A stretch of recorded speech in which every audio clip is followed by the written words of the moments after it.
మహా అయితే ఒక సినిమాకు సంవత్సరం లేదా 2 సంవత్సరాల సమయం కేటాయిస్తారు.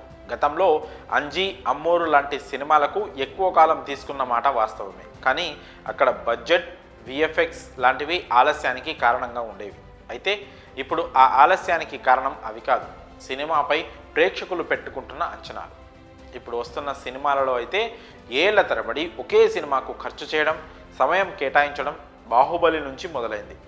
పార్ట్ 1కు నార్మల్ హిట్ వచ్చి ఉంటే ఆ తర్వాత పార్ట్ 2 త్వరగానే రిలీజ్ అయ్యి ఉండేది. కానీ ఈ అంచనాల వలన అవి కాస్త అద్భుతంగా తీర్చిదిద్దడానికి ఎక్కువ సమయం తీసుకోవాల్సి వచ్చింది.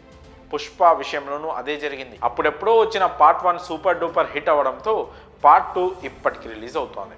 నార్మల్ హిట్ అయి ఉంటే ఈ పాటికి బన్నీ ఓ 2 సినిమాలు చేసేవాడేమో.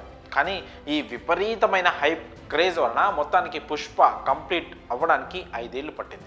ఎటకేలకు డిసెంబర్ 5న పుష్ప మానియాను ఎక్స్పీరియన్స్ చేయబోతున్నారు అభిమానులు. ఈ సినిమా ఎలాగూ బ్లాక్ బాస్టర్ కొట్టేస్తుంది, అందులో ఎలాంటి సందేహం లేదు.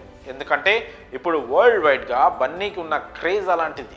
అయితే ఇప్పుడు అసలు మ్యాటర్ ఏంటంటే, ఈ సినిమా తర్వాత బన్నీ మరో సినిమా వెంటనే చేస్తాడా లేదా గ్యాప్ తీసుకుంటాడా అని అభిమానులు సందేహంలో పడ్డారు. ఎందుకంటే ఈ సినిమా కోసం ఇంత గ్యాప్ తీసుకున్నాడు కాబట్టి సాధారణంగా ఇలాంటి సందేహాలు వస్తూనే ఉంటాయి. బాహుబలి తర్వాత ప్రభాస్ అభిమానులు కూడా ఇలానే ఫీల్ అయ్యారు. కానీ డార్లింగ్ మాత్రం ఇప్పుడు ఆ గ్యాప్ను ఫుల్ఫిల్ చేస్తూ వరుస సినిమాలను అనౌన్స్ చేసేశాడు. 1 కాదు 2 కాదు, ఏకంగా 5 సినిమాలు చేతిలో, మరో 6 సినిమాలు డిస్కషన్లో ఉన్నాయి. ఈ క్రమంలోనే ఇప్పుడు అల్లు అర్జున్ కూడా డార్లింగ్ను ఫాలో అవుతున్నాడని సమాచారం.